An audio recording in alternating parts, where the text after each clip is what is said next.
KKB Online.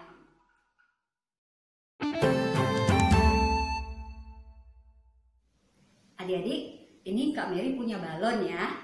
Kak Mary pengen ini balon ini kita bisa main ya. Kita bisa main saling lempar balon gitu ya, asik. Terus ini balon juga bisa untuk dekorasi. Tapi adik-adik, kalau model begini balonnya bisa nggak ya? Nggak bisa, betul. Karena balon ini harus ditiup dan jadi seperti ini baru dia bisa dilempar seperti ini. Dan kalian bisa main di rumah ya. Terus bisa jadi buat dekorasi. Nah adik-adik, kita mau belajar ayat hafalan pada hari ini. Bagaimana dengan kekuatan Tuhan saja kita bisa melakukan segala sesuatu. Buka di Sakaria pasalnya yang keempat, ayatnya yang ke-6 bagian B. Sakaria pasal 4 ayat 6 bagian B. Sakaria itu ada di Perjanjian Lama.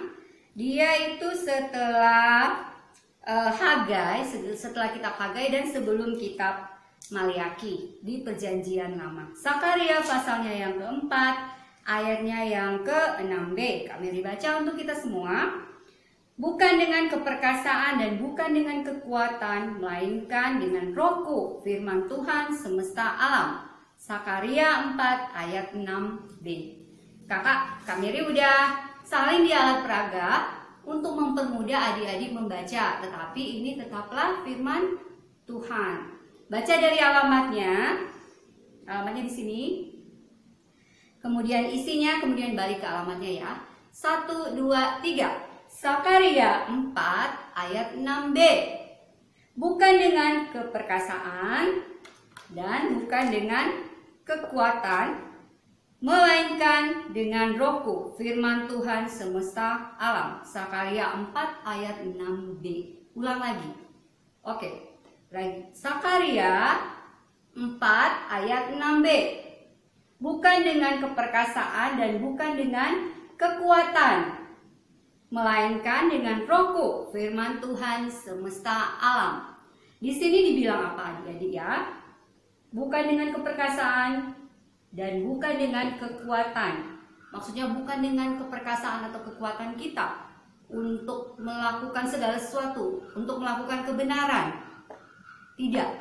Tetapi firman Tuhan bilang melainkan dengan Rohku, Roh Kudus yang Tuhan berikan dalam hati kita, dalam hidup kita ketika kita percaya kepada Tuhan Yesus.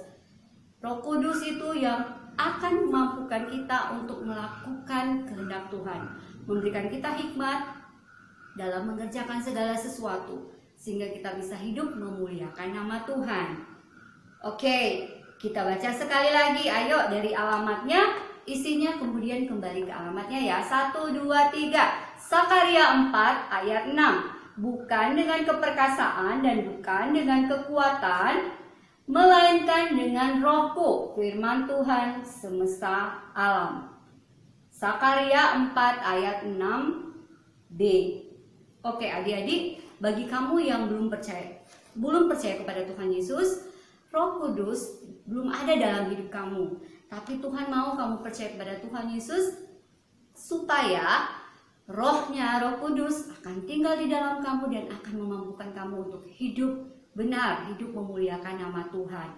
Bagi kamu yang sudah percaya kepada Tuhan Yesus, ingat Roh Kudus ada di dalam hati kamu.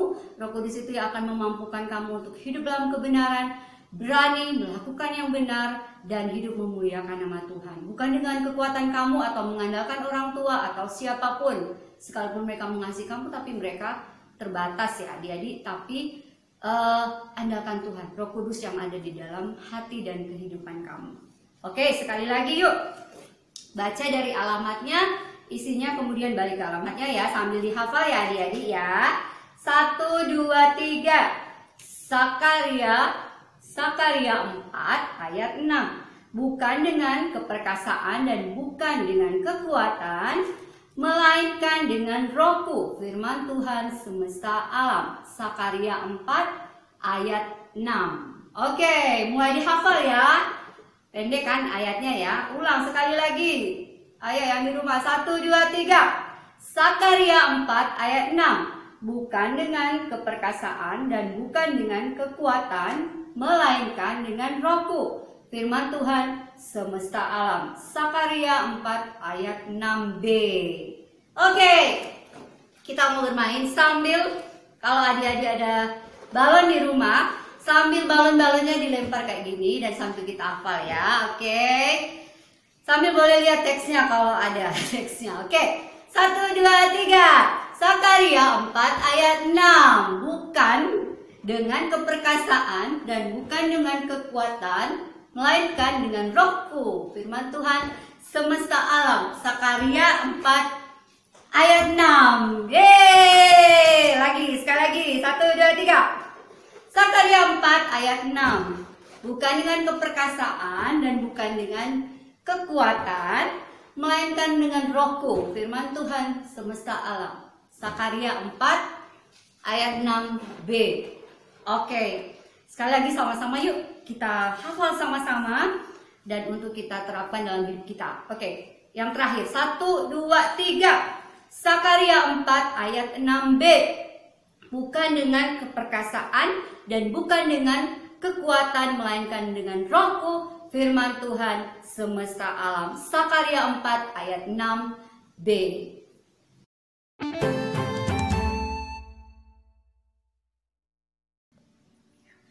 Halo adik-adik, apa kabar semuanya? Pasti semuanya sehat di dalam pertolongan Tuhan Yesus.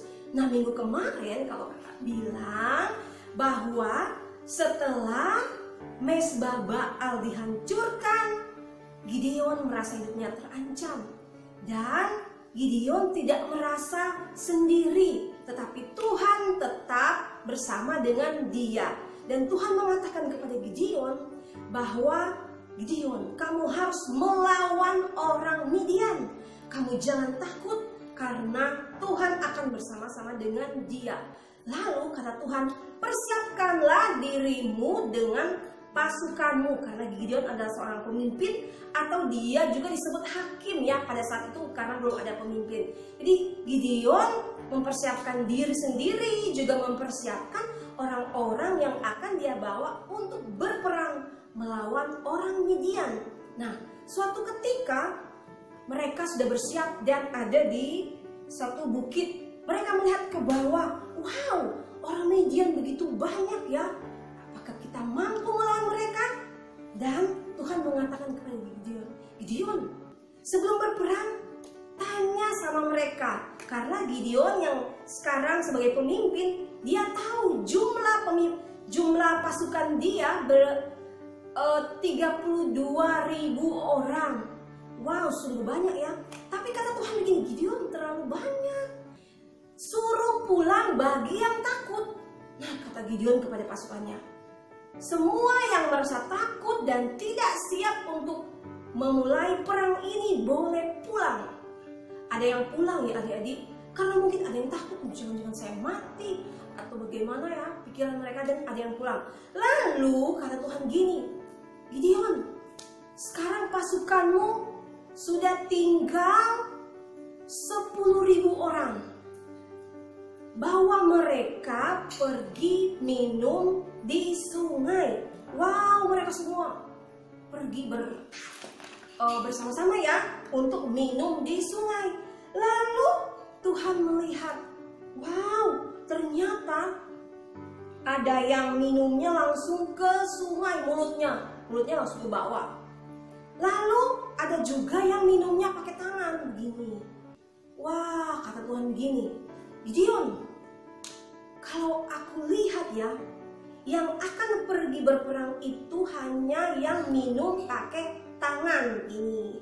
Dari ambil air dan minum pakai tangan begini. Yang minumnya langsung ke sungai itu tidak boleh ikut perang.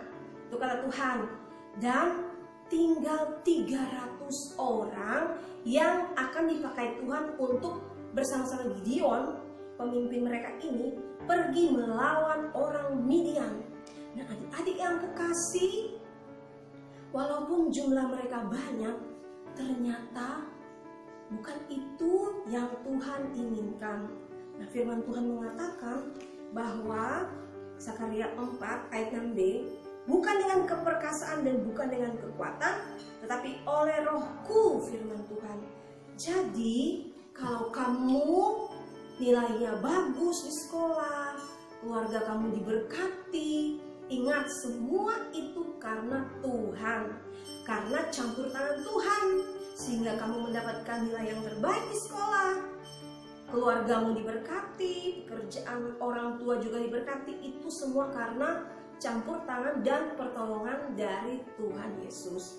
Nah, jadi orang Israel dan pemimpinnya Gideon tidak mengandalkan kekuatan mereka, tidak mengandalkan apa yang mereka miliki. Mereka tidak punya senjata yang bagus, mereka tidak punya peralatan yang hebat-hebat seperti orang Midian, tetapi mereka mengandalkan Tuhan ya untuk berperang melawan orang Midian. Jadi yang dipilih hanya yang minum dengan mengambil air dengan tangannya ya ke mulut. Nah, itu yang dipilih oleh Tuhan. Dan sisa dari semua pasukan itu berjumlah 300 orang. Wow, hanya sejumlah itu yang dipilih oleh Tuhan. Sungguh-sungguh Tuhan lihat satu persatu ya. Dan mereka juga siap, mereka berani, mereka percaya bahwa mereka bisa memenangkan perang bersama dengan pemimpin mereka Gideon. Nah, suatu malam ada dua orang, Gideon dan temannya ya, satu orang pasukan, pergi ke perkemahan orang Midian. Di sana mereka mendengar, ayo kita dengar apa sih yang mereka perbincangkan. Rupanya ada dua orang, ini pasukan Midian ya, bercakap-cakap. Mereka bilang gini, aku tuh bermimpi loh, kalau perkemahan kita itu ada roti yang menggelinding. Ini roti ini menggelinding masuk ke perkemahan kita, dan perkemahan kita itu diobrak-abrik, kacau balau, wah berantakan. Wah, itu artinya apa ya?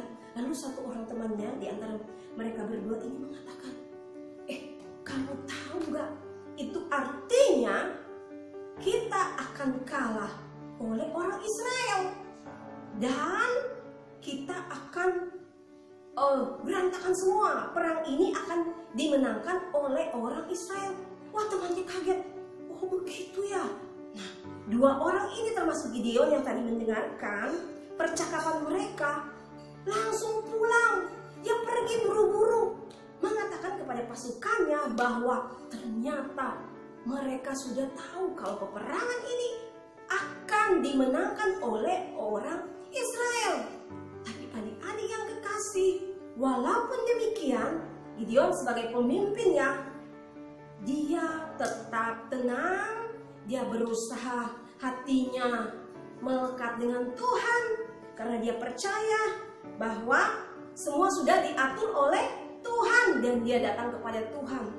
Tuhan, bagaimana ini ya Tuhan? Adik-adik, walaupun kemenangan, Gideon percaya kalau mereka akan menang, tapi dia tidak serta-merta sombong. Dia tidak serta-merta, oh iya, wah bagus ya kalau kami akan menang. Tapi dia datang kepada Tuhan. Dia minta hikmat dari Tuhan, ya kan, sebagai pemimpin perang, dia juga sebagai hakim. Dia minta Tuhan, berikan jalan yang baik supaya kami tenang. Dan Tuhan mengatakan begini, di dalam doanya Tuhan mengatakan, Gideon, kalian harus membawa apa yang kamu miliki, ya, yaitu misalnya kamu punya obor, kamu punya kendi,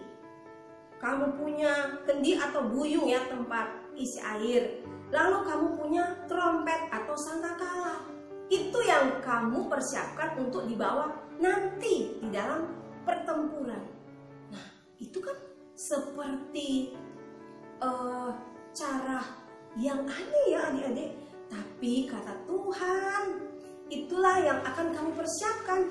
Nah, bagi adik-adik, yang percaya kepada Tuhan Yesus, ingat bahwa apapun yang akan kamu lakukan sebelum kamu ujian, sebelum kamu main mungkin, persiapkan dirimu supaya nanti ujian atau nanti kamu naik kelas ya, jadi nanti akan naik kelas, mempersiapkan diri, belajar di rumah lebih baik, atau main supaya nggak emosi, marah-marah, suka tersinggung. Nah, semua itu minta hikmat dari Tuhan. Nah, Gideon bukan pemimpin yang karena aku pemimpinnya dipilih Tuhan bahwa aku nanti pasti tidak. Tetap dia minta pertolongan dari Tuhan. Lalu bagaimana orang Israel mempersiapkan diri? Nah, ketika mereka mau masuk dalam perang, mereka tenang ya. Untuk masuk di dalam perang tidak boleh ada yang berisik, tidak boleh ada yang ngobrol, karena ini nanti kedengaran sama orang Midian yang sedang berkemah malam itu. Kalau mereka kedengaran, pasti tidak akan berjalan dengan mulus semua rencana mereka. Nah, karena Tuhan begini, Gideon, sebelum kamu menyerang mereka, kamu harus katakan begini, demi Tuhan dan demi Gideon, langsung serang. Nah, itu tapi harus ada aba-aba dulu. Jangan aba-aba itu nanti dipimpin oleh Gideon, mengucapkan itu lalu membunyikan atau memecahkan buyung ya. Jadi buyung atau kendi itu dipecahkan, lalu bunyi sangkakala dan obor, lalu boleh menyerang. Jadi ada urutannya, nggak langsung serang aja. Nah, adik-adik, itu seperti cara yang aneh, tetapi itulah yang harus mereka ikuti. Nah, adik-adik, cara yang dilakukan oleh Tuhan Yesus untuk mengambil hukuman dari dosa kita banyak dibilang orang aneh. Kenapa Tuhan Yesus mau mati? Dia mencurahkan darahnya. Dia mau supaya kita diselamatkan dari hukuman dosa. Nah, dan seperti Gideon dan pasukannya yang siap bertempur, nah dibilang itu seperti cara yang aneh, tapi itulah yang Tuhan inginkan bagi mereka. Nah, dan semua siap, sudah ya. Ada yang jangan berisik, jalannya pelan-pelan. Nah, ketika mereka dibagi beberapa kelompok ya, karena tinggal 300 orang, jadi bisa menyelinap masuk ke perkemahan orang Midian. Jadi tenang, nggak boleh berisik, nggak boleh bunyi-bunyi, nggak boleh ada dulu.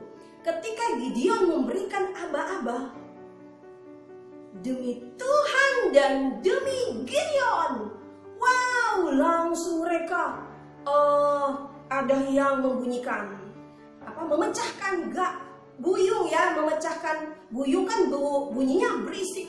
Wah, kaget orang-orang Midian, ada yang lari, ada yang teriak, wah apa itu?